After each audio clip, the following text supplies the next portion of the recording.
दोस्तों, एक बार फिर स्वागत है आपका हमारे YouTube चैनल में। और मैं मनीष कुमार शर्मा आपको संविधान पढ़ाता हूं और संविधान का आज हमारा दूसरा टॉपिक रहेगा कैबिनेट मिशन।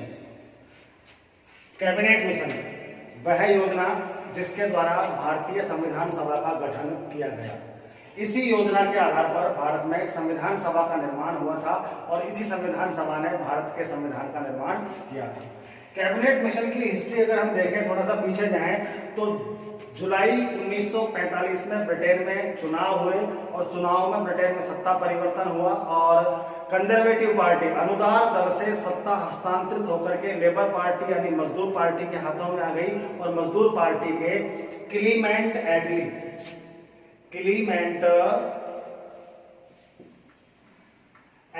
प्रधानमंत्री बने।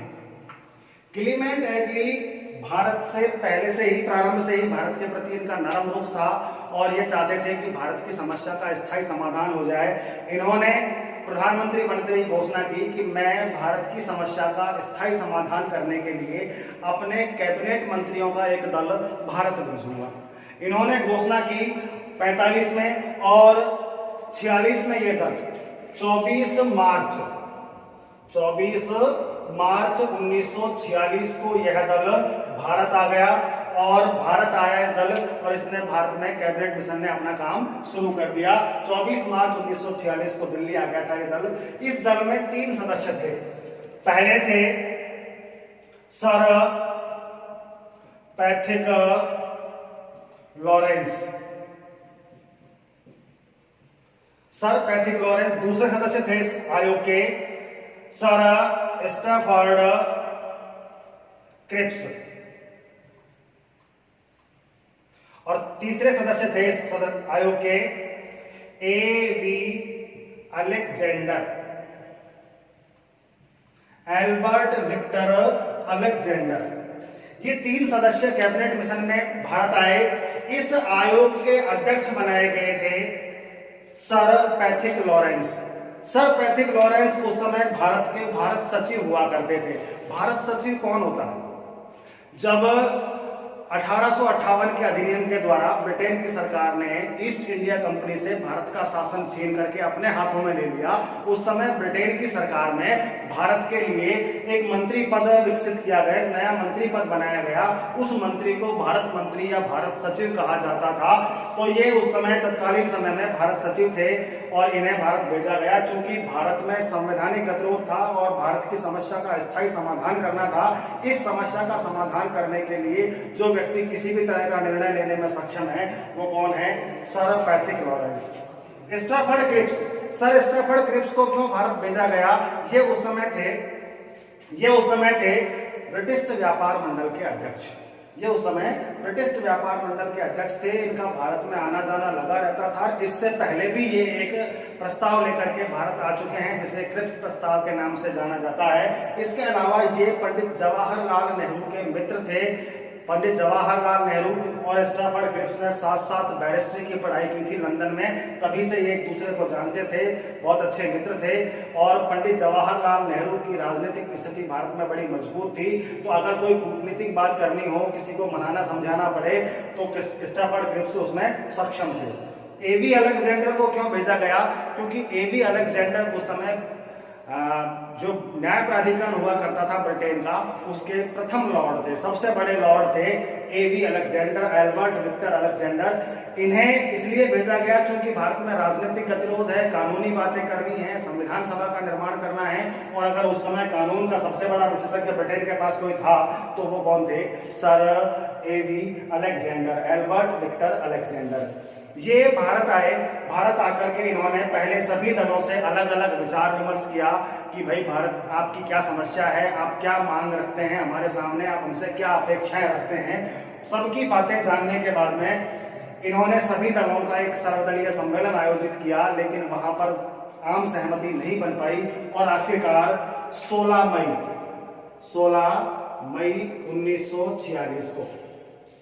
1946 को कैबिनेट मिशन के द्वारा अपनी योजना प्रस्तुत की गई, जिसे आप कैबिनेट मिशन योजना या मंत्रिमंडल योजना के नाम से जानते हैं।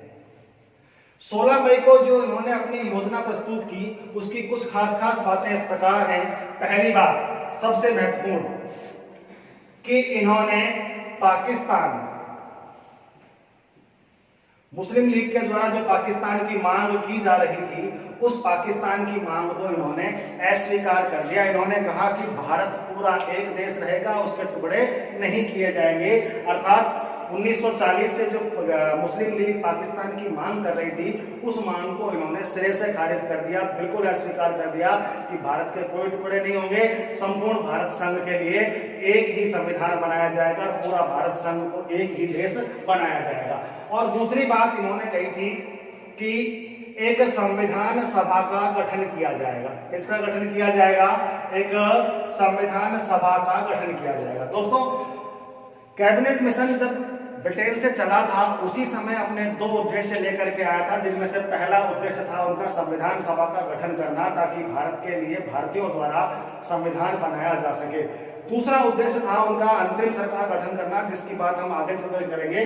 फिलहाल इनका जो पहला उद्देश्य था संविधान सभा का गठन करना, इसकी घोषणा इन्होंने अपने इस 16 मई 1945 के उद्बोधन में कर दी थी कि एक संविधान सभा का गठन किया जाएगा और संविधान सभा में 389 सदस्य होंगे। कितने सदस्य होंगे? 389 सदस्य होंगे।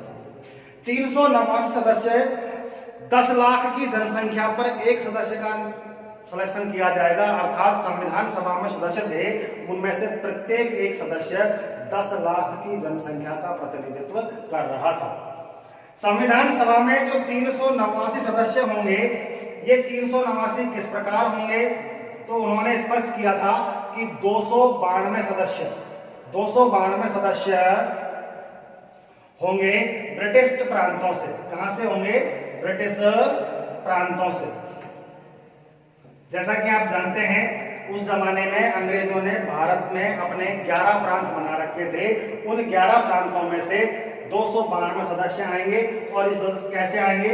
ये आएंगे निर्वाचित होकर के। कैसे आएंगे? निर्वाचित होकर के। और 4 सदस्य आएंगे चीफ कमिश्नरी क्षेत्रों से। कहां से? चीफ कमिश्नरी क्षेत्र अर्थात केंद्र शासित प्रदेश। उस समय भारत में 4 केंद्र शासित प्रदेश थे, एक दिल्ली, एक मेरवाड़ा जिसे आज आप अजमेर के नाम से जानते हैं, एक कुर्ग जो वर्तमान में कर्नाटक में है, और एक बलूचिस्तान जो वर्तमान में पाकिस्तान में है। इन 4 चीफ कमिश्नरी क्षेत्रों से, इन 4 केंद्र शासित प्रदेशों से 4 सदस्य आएंगे और ये भी कैसे आएंगे? निर्वाचित होकर के आएंगे।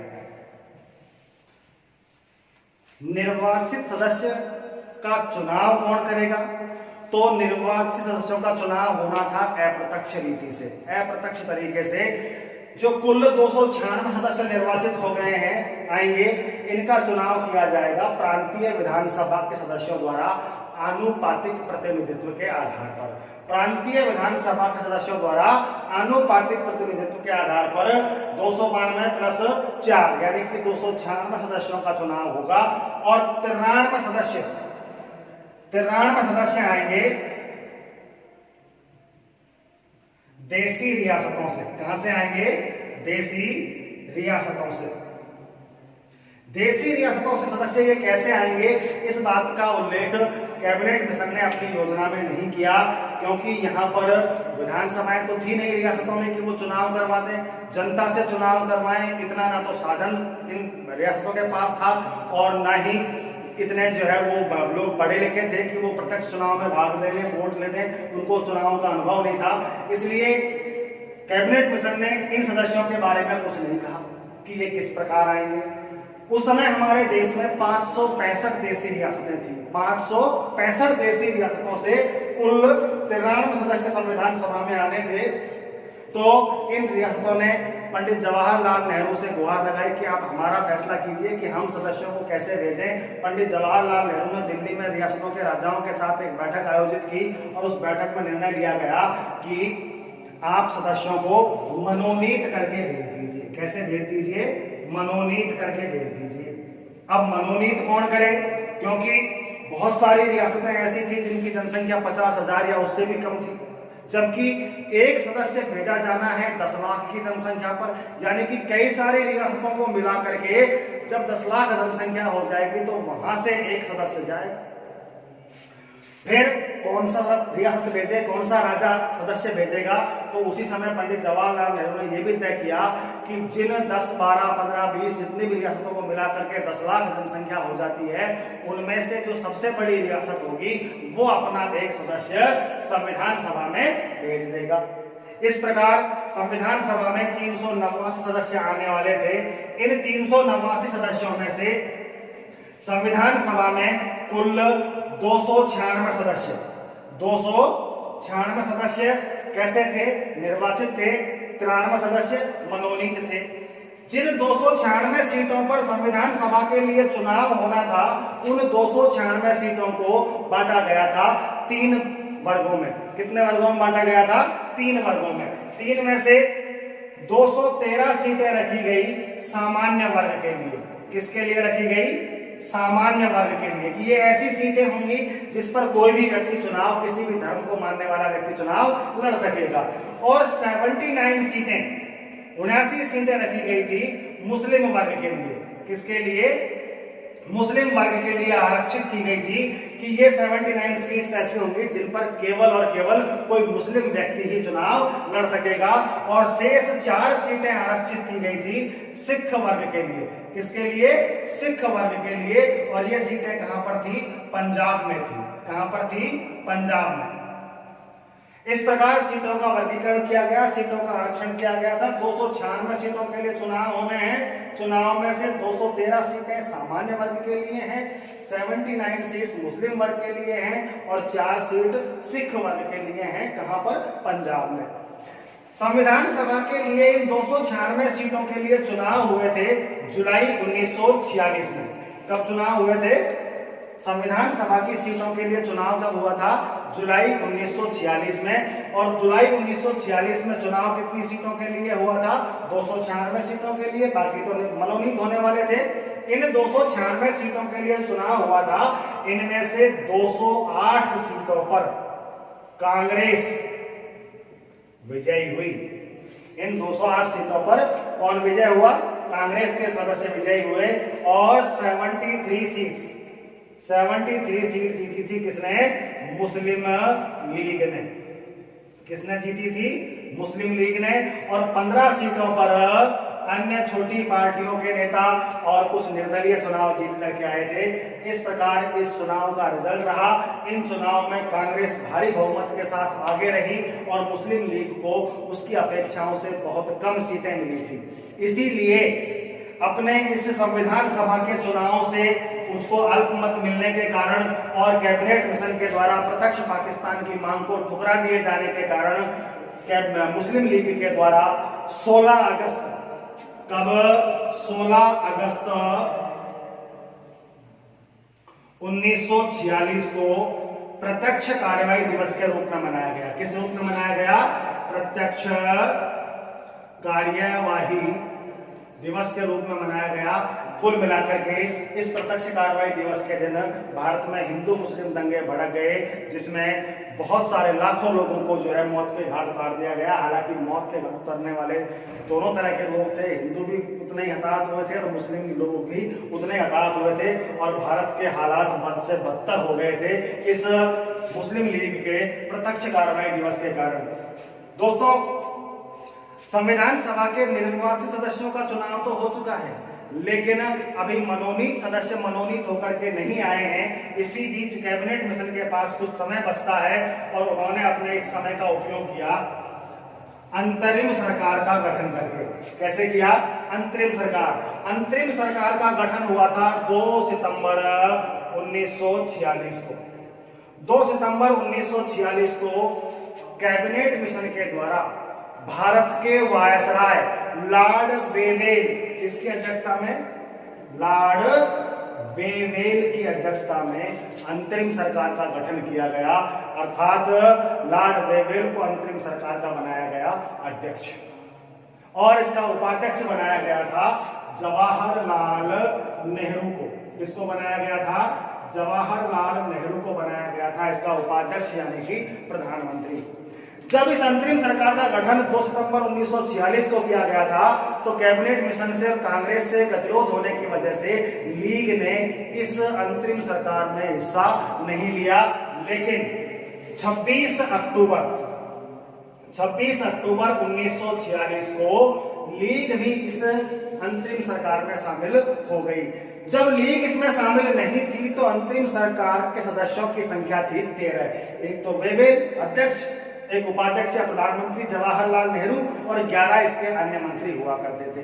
लेकिन जब 26 अक्टूबर 1946 को अंतरिम सरकार में मुस्लिम लीग भी शामिल हो गई है तो इसके पहले के 3 मंत्री 13 में से जो 3 मंत्री थे उन्हें हटा दिया गया और इनके स्थान पर लीग के 5 सदस्यों को मंत्री बना दिया गया। अर्थात लीग के शामिल हो जाने के बाद अंतरिम सरकार के सदस्यों की संख्या कितनी हो गई? 15। पहले कितनी थी? 13। इनमें से इसका अध्यक्ष कौन है? लॉर्ड वेवेल है। इसके उपाध्यक्ष या प्रधानमंत्री कौन है? जवाहरलाल नेहरू हैं। इसके गृह मंत्री, अंतरिम सरकार के गृह मंत्री किसे बनाया गया था? सरदार पटेल को बनाया गया था। इसके रक्षा मंत्री किसको बनाया गया था? इसका रक्षा मंत्री बनाया गया था बलदेव सिंह को। इसके कृषि एवं खाद्य मंत्री बनाया गया था राजेंद्र प्रसाद शर्मा को। और इस सरकार का रेल मंत्री बनाया गया था, रेल मंत्री किसे बनाया गया था? आसफ अली को। किसको बनाया गया था? आसफ अली को। इसका श्रम मंत्री किसे बनाया गया था? श्रम मंत्री बनाया गया था जगजीवन राम को। किसको बनाया गया था दोस्तों? जगजीवन राम को क्या बनाया गया था? श्रम मंत्री। और इसके वित्त मंत्री बनाए गए थे लियाकत अली खान। दोस्तों 2 सितंबर 1946 को अंतरिम सरकार का गठन हुआ। अंतरिम सरकार के अध्यक्ष बनाए गए थे वेवेल, उपाध्यक्ष बनाए गए थे पंडित जवाहरलाल नेहरू। प्रारंभ में लीग इसमें शामिल नहीं हुई थी। जब लीग इसमें शामिल नहीं हुई थी तो इस सरकार के सदस्यों की संख्या थी 13। लेकिन 26 अक्टूबर 1946 को लीग इसमें शामिल हो गई है और जब लीग इसमें शामिल हो गई है सदस्यों की संख्या 15 हो गई है, क्योंकि इसके 3 जो पहले के मंत्री थे उन्हें हटा दिया गया और उनके स्थान पर मुस्लिम लीग के 5 सदस्यों को मंत्री बना दिया गया था। दोस्तों संविधान सभा का गठन, संविधान सभा के सदस्यों का चयन हो चुका है, निर्वाचन हो चुका है, मनोनीत सदस्य आ गए हैं। तो संविधान सभा में जो सर्वाधिक निर्वाचित सदस्य आए हैं कहां से? संयुक्त प्रांत से। कहां से? संयुक्त प्रांत से। संयुक्त प्रांत आज का उत्तर प्रदेश, थोड़ा सा मध्य प्रदेश, थोड़ा सा राजस्थान, यानी कि पूरा मध्य भारत मिलाकर के उन्होंने अंग्रेजों ने एक प्रांत बना रखा था। उस प्रांत को क्या नाम दे रखा था उन्होंने? संयुक्त प्रांत। और इस संयुक्त प्रांत से आए थे कुल 55 सदस्य। कितने? 55 सदस्य। यानी कि संविधान सभा में सर्वाधिक निर्वाचित सदस्य कौन से प्रांत से आए हैं? संयुक्त प्रांत से। और सर्वाधिक मनोनीत सदस्य, संविधान सभा में सर्वाधिक मनोनीत सदस्य आए थे कौन सी रियासत से? मैसूर रियासत से। भाई निर्वाचित तो रियासतों से ही आएंगे और निर्वाचित कहां से आएंगे? प्रांतों से आएंगे। तो मैसूर रियासत से आए थे कुल 7 सदस्य। हम बात करें अगर राजस्थान की, हमारे राजस्थान की, तो वर्तमान राजस्थान जो है उस इलाके में से चुन करके, उस इलाके में से संविधान सभा में गए थे कितने सदस्य? राजस्थान से कितने गए थे? राजस्थान से गए थे 11 सदस्य तो मनोनीत और 1 सदस्य गया था निर्वाचित, यानी कि कुल 12 सदस्य। अब राजस्थान लेवल की जो परीक्षाएं होती हैं, स्टेट लेवल की हमारी जो परीक्षाएं होती हैं, उसमें ये सवाल बार बार पूछा जाता है कि भाई राजस्थान की से संविधान सभा में कौन गया था, कौन नहीं गया था, या निम्न में से कौन गया था, कौन नहीं गया था। तो इन 12 लोगों के नाम हमें पता होने चाहिए कि संविधान सभा में कौन कौन 12 लोग गए थे। इन 12 लोगों का नाम याद करने के लिए एक ट्रिक बना रखी है लोगों ने। वो ट्रिक है, जब हीरा, माटी, गोदरा से, मुकुट, सजे।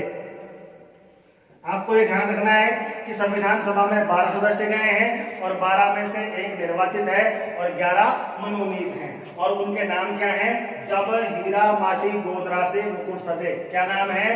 जब हीरा माटी गोदरा से मुकुट सजे। जय का मतलब है यहाँ पर जसवंत सिंह। क्या नाम है? जसवंत सिंह। बै का नाम है, बै का मतलब है बलवंत राय मेहता। क्या नाम है? बलवंत राय मेहता। ही से मतलब है हीरालाल शास्त्री। रा से मतलब है रामचंद्र उपाध्याय। ये आपके अपने अलवर से गए थे। मां का मतलब है माणिक्य लाल वर्मा। टी का मतलब है टी कृष्णामाचारी। इनका पूरा नाम है थिरुवेल्लोर थेट्टोई कृष्णामाचारी। रहने वाले साउथ के थे, लेकिन संविधान सभा में जयपुर रियासत ने इनको भेजा था। थिरुवेल्लोर थेट्टोई कृष्णामाचारी। गो का मतलब है गोकुल, गोकुल लाल असावा। द से मतलब है दलेल सिंह, दलेल सिंह। और रा का मतलब है राज बहादुर। ये भरतपुर से गए थे। मुकुट, मुकुट से मतलब है मुकुट बिहारी लाल। ये गए थे मेरवाड़ा रियासत से, यानी कि अजमेर से। और सॉरी रियासत नहीं, मेरवाड़ा केंद्र शासित प्रदेश से, चीफ कमिश्नरी क्षेत्र से। और चूंकि ये चीफ कमिश्नरी क्षेत्र से गए हैं, तो ये ही हमारे संविधान सभा के एकमात्र राजस्थान से जाने वाले निर्वाचित सदस्य हैं। राजस्थान से जाने वाला एकमात्र निर्वाचित सदस्य कौन है? मुकुट बिहारी लाल। और मुकुट बिहारी लाल कहां से गए हैं? मेरवाड़ा चीफ कमिश्नरी क्षेत्र से, यानी कि अजमेर से। स का मतलब है सरदार सिंह,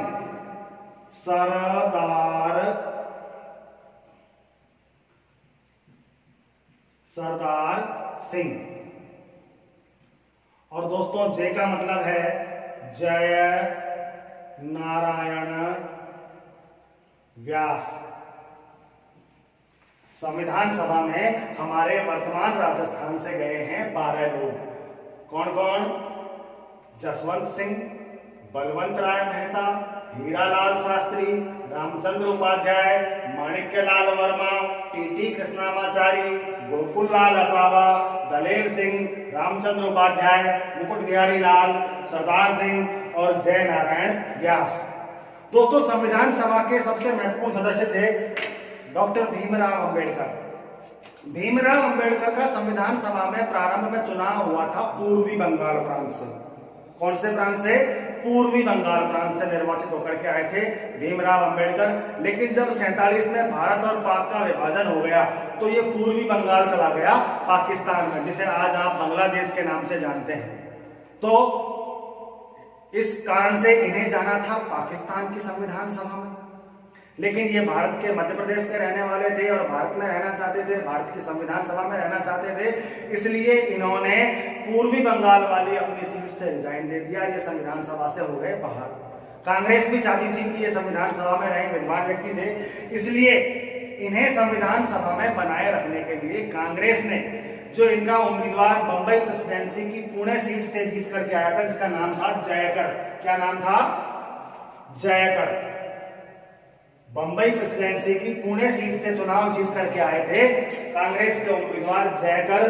कांग्रेस ने इनसे रिजाइन दिलवाया, इनकी रिक्त हुई सीट पर उपचुनाव करवाए गए और उपचुनावों के बाद में वहां से भीमराव अंबेडकर को निर्वाचित करके संविधान सभा में लाया गया।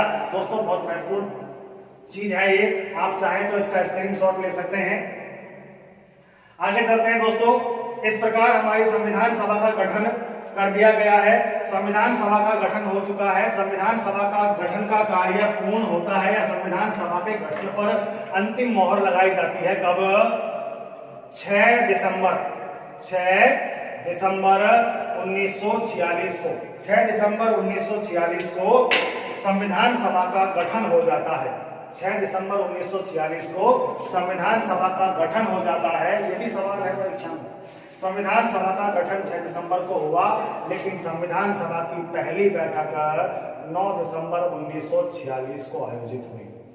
9 दिसंबर 1946 को संविधान सभा की पहली बैठक हमारी वर्तमान संसद के केंद्रीय हॉल में 6 दिसंबर 1946 को संविधान सभा की पहली बैठक का आयोजन हमारी वर्तमान संसद के केंद्रीय हॉल में आयोजित हुआ और इस बैठक में मुस्लिम लीग ने भाग नहीं लिया था और इस बैठक में मात्र 207 सदस्य उपस्थित हुए थे। इस बैठक में मात्र 207 सदस्य उपस्थित हुए थे। इस बैठक की अध्यक्षता सच्चिदानंद सिन्हा इस बैठक की अध्यक्षता सच्चिदानंद सिन्हा के द्वारा की गई थी। किसके द्वारा की गई थी? सच्चिदानंद सिन्हा के द्वारा इस बैठक की अध्यक्षता की गई थी। पहली बैठक में सच्चिदानंद सिन्हा को संविधान सभा का अंतरिम अध्यक्ष या अस्थायी अध्यक्ष नियुक्त किया गया था। इनके नाम का प्रस्ताव कि बैठक की अध्यक्षता सच्चिदानंद सिन्हा को करनी चाहिए, इस बात का प्रस्ताव तत्कालीन कांग्रेस अध्यक्ष, उस समय जो कांग्रेस के अध्यक्ष थे, JB कृपलानी, जीवटराम भगवान दास कृपलानी ने रखा था, जिसे संविधान सभा के सदस्यों ने सर्वसम्मति से स्वीकार किया और पहली बैठक की अध्यक्षता सच्चिदानंद सिन्हा ने की थी। संविधान सभा की दूसरी बैठक का आयोजन होता है 11 दिसंबर 1946 को। 11 दिसंबर 1946 को संविधान सभा की होती है दूसरी बैठक और इस दूसरी बैठक में कई महत्वपूर्ण काम हुए। पहला काम तो यह हुआ कि संविधान सभा का स्थायी अध्यक्ष संविधान सभा का अस्थायी अध्यक्ष नियुक्त किया गया। दूसरा, इसी बैठक में संविधान सभा का उपाध्यक्ष का भी चुनाव हुआ। इसी बैठक में संविधान सभा का बनाया गया सचिव और इसी बैठक में संविधान सभा का बनाया गया संवैधानिक सलाहकार और इसी बैठक में बनाया गया था संविधान का डिजाइनर। 5 काम हुए हैं पहली बैठक में। स्थायी अध्यक्ष का चुनाव हुआ, उपाध्यक्ष का चुनाव हुआ, सचिव का चुनाव हुआ, संवैधानिक सलाहकार का चुनाव हुआ और डिजाइनर का चुनाव हुआ। तो जैसा कि आप जानते हैं, संविधान सभा का स्थायी अध्यक्ष बनाया गया था किसे? डॉक्टर राजेंद्र प्रसाद शर्मा को। किसको बनाया गया दोस्तों? राजेंद्र प्रसाद शर्मा को बनाया गया था संविधान सभा का स्थायी अध्यक्ष। संविधान सभा का उपाध्यक्ष बनाया गया था HC मुखर्जी को। किसको बनाया गया था? HC मुखर्जी। HC मुखर्जी यानी कि हरेंद्र कोमर मुखर्जी। पूरा नाम क्या है? हरेंद्र कोमर मुखर्जी। और सचिव किसको बनाया गया था? सचिव बनाया गया था KM मुंशी को। किसको बनाया गया था? कन्हैयालाल माणिक्यलाल मुंशी को। और संविधान सभा का संवैधानिक सलाहकार बनाया गया था BN राव को। और BN राव यानी कि बेनेगल नरसिंह राव को ही बनाया गया था संविधान का डिजाइनर बोले तो कि संविधान का फ्रंट पेज कैसा होगा, इसके पेज पर जो है बॉर्डर का काम किया गया है, उस बॉर्डर पर क्या बेल बूटे बनाए जाएंगे, ये सारे डिजाइन किसने तैयार किया था? BN राव ने।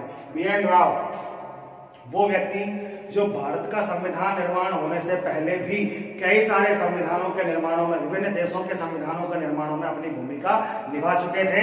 और यहाँ तक कि जब संयुक्त राष्ट्र संघ का चार्टर यानी कि संविधान का निर्माण हुआ था, उसमें भी BN राव ने अपनी भूमिका निभाई थी। कहने का मतलब, यदि हमारे संविधान सभा में यदि कोई सबसे विद्वान व्यक्ति संविधान बनाने की दृष्टि से था तो वो कौन थे?